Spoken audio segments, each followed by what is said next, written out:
नमस्कार दोस्तों, कैसे हैं आप सब लोग। उम्मीद करती हूँ कि आप सभी सही होंगे, अच्छे होंगे और मेरी कहानी सुनकर ज़रूर मेरा हौसला अफजाई करेंगे, ताकि मुझे लगे कि मैंने जो अपना खाली समय घर में बैठकर बिताया वो मैंने अच्छा किया और मुझे और भी करना चाहिए। तो आज मैं अपनी कहानी, जो कि रश्मि रमानी द्वारा लिखित है, ज़मीन बटी जज्बात नहीं का चौथा एपिसोड शुरू करने जाती हूँ। भारत की ही तरह खेती पाकिस्तान के भी दिल की धड़कन है। सिंध यात्रा के दौरान सिंधी के प्रसिद्ध कवि नारायण श्याम के गांव मोरो में कुछ देर रुके थे। थोड़ी दूर पर गन्ने के खेत थे, फसल पक चुकी थी, मोटे लंबे गन्ने खेत में खड़े थे। हवा में अजीब सी ठंडी मीठी खुशबू थी। मुझे किसी प्राकृतिक नशे का सा आभास हुआ। भारतीयों की शिक्षा, विशेषकर सूचना प्रौद्योगिकी के क्षेत्र में भारत को सराहने वाले और हिंदी फिल्मों को खूब चाव से देखने वाले सिंधी कभी भी हमारे भी हम वतन थे। अंग्रेजों ने पहले तो सिंध को बम्बई प्रेसिडेंसी से अलग कर सिंध को स्वतंत्र प्रांत बनाया। फिर 1947 में भारत विभाजन के समय सिंध पूरा का पूरा पाकिस्तान में चला गया। जबकि पंजाब और बंगाल का विभाजन हुआ, असंवेदनशीलता की भोथरी तलवार से किए गए इस बेहतर तीब बंटवारे ने सिंधियों को सिर्फ उनकी जमीन से ही बेदखल नहीं किया, उनके आर्थिक हितों, संस्कृति, भाषा, साहित्य पर भी गहरा प्रभाव डाला। सिंध से बिछड़ने का दर्द आज भी उनके हृदय में किसी नासूर की तरह रिश्ता है। और जब पाकिस्तान में हमारा स्वागत देसी आया के नारों के साथ किया गया, तो कितने ही लोगों की आंखों में आंसू भर आए। हैदराबाद, जिसका पुराना नाम नीरन कोट था, में एक विराट कवि सम्मेलन का समारोह पूर्वक आयोजन किया गया था, जिसमें दोनों देशों के कवियों का कविता पाठ रखा गया था। यहीं पर सुप्रसिद्ध लेखिका सुश्री मेहताब महबूब के हाथों उन दिनों प्रकाशित मेरे सिंधी कविता संग्रह मां एक सिंधण आया का विमोचन किया गया। 14 दिनों तक की इस यात्रा में टीवी चैनल और अखबारों में हमारे कार्यक्रमों के विस्तृत समाचार, साक्षात्कार, कविताएं आदि प्रकाशित किए गए। प्रसिद्ध सूफी गायिका आबतिका परवीन को मैंने कराची में सुना, जहां भारतीय सिंधी साहित्यकारों के हमारे दिल के सम्मान में एक कार्यक्रम आयोजित किया गया था। आबिदा परवीन इंदौर घराने की प्रतिभाशाली गायिका हैं। अपनी वेशभूषा और गायकी से वे पूरी तरह सूफीवादी के रंग में रंगी प्रतीत होती हैं। आंखें बंद करके जब वे हो लाल मेरी पत रखियो सदा झूलण राल सिंधड़ी दा सेवण दा सखी शहबाज कलंदर अली दा पहला नंबर दमादम मस्त कलंदर गाती है, तो ऐसा लगता है जैसे चारों चिरागों की जोत के साथ पांचवी दो जोत जो आत्मा है से लौ लगा रहे हैं।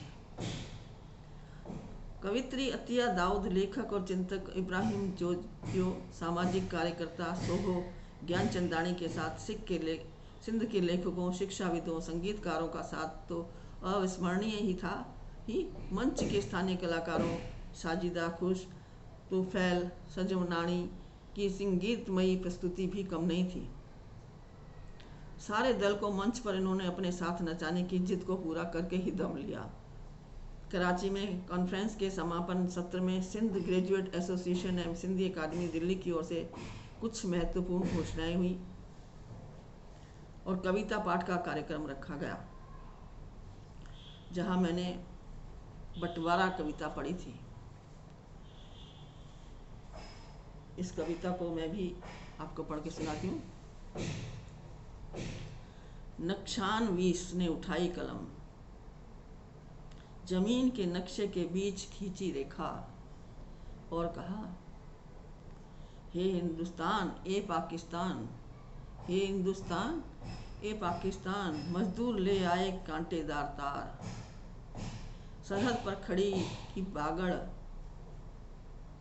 ये तेरा आंगन ये मेरा घर, घड़ी भर में ही साथ साथ रहने वाले हो गए सीमा पार, हो गए सीमा पार। ऊँघ रहे सैनिकों ने संभाल ली बंदूकें, जब जब उनके आका हो आते थे उबे और अनमने। जैसे ही लगता था उन्हें कि भूल रहे हैं लोग इतिहास, वे चीखते थे फायर, और बदमाश सैनिक चलाते थे गोलियां बेशुमार, बिना ये देखे कि कहाँ है निशाना और कौन बेगुनाह है मारा गया। अफरा तफरी के इस आलम में कुछ दिनों के बाद जब थम जाता था सब कुछ, सरहद के सिपाही आपस में खेला करते थे पत्ते, कुछ डूब जाते थे अपनी प्रेम कहानियों में। इस तमाम आपाधापी के बावजूद परिंदे सारे आसमान में उड़ते थे, बिना किसी औपचारिकता के सरहद के पार हवा चलती थी बेरोक, और नदियों का पानी तो था ही लापरवाह, खुद ब खुद ढूंढ लेता था वह अपनी राह। दूतावासों में चल रही थी रस्साकशी, से कोई फर्क नहीं पड़ता था तमाम लोगों को, बस कुछ लोग ढूंढते थे उन नक्शा वीस को जो खींच दे आसमान पर भी तक लकीर, और बांट दे आसमान को भी 2, 3, 5 टुकड़ों में, और कर दे उसका भी तिया पांचा।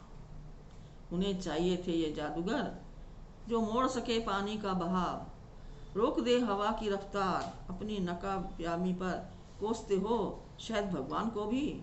पर कुछ लोग अदा करते थे शुक्रिया। उस ऊपर वाले का जिसने सोच समझ कर संसार बनाया और गिन गिन कर पागल। 29 दिसंबर अजान के सुर फिजा में मिठास बोल रहे थे।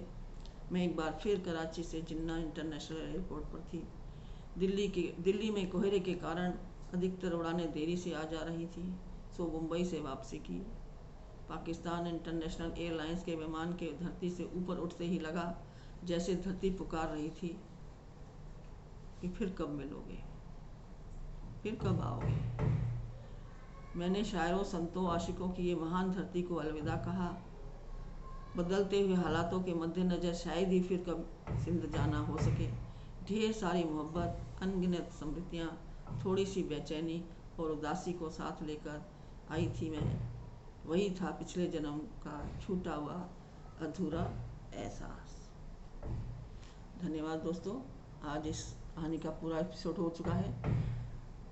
और जिस तरह से हम लोग न तो सिंध में कभी गए और नहीं देखा, लेकिन अपने बड़े बुजुर्गों से ज़रूर सुना करते थे, आज इतिहास पढ़कर महसूस होता है कि हाँ, जो बड़े बुजुर्ग कहते हैं बिल्कुल सही कहते थे। सिंधु और मुसलमान एक जगह ही रहकर एक लड़ते नहीं थे, पर आज के ज़माने में, आज के समय में सिंधु मुसलमानों की जो लड़ाई है वो आज भी जारी है।